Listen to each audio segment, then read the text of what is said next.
Avvalambor assalomu alaykum. Navbatdagi mashg'ulotimizni tugatib oldik. Tayyorgarlik a'lo darajada ketyapti. Ichki muhit, bolalarning kayfiyati, ruhiyati zo'r.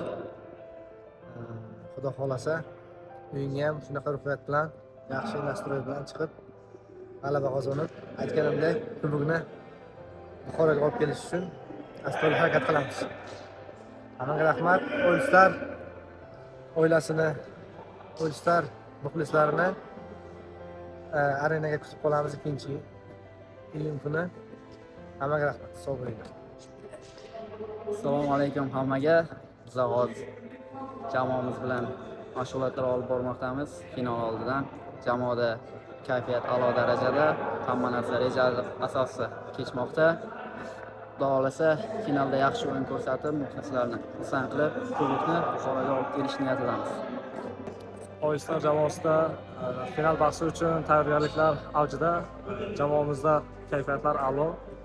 Bizlarni qo'llab-quvvatlang. Nasib bo'lsa, kubokni Buxoroga olib kelamiz.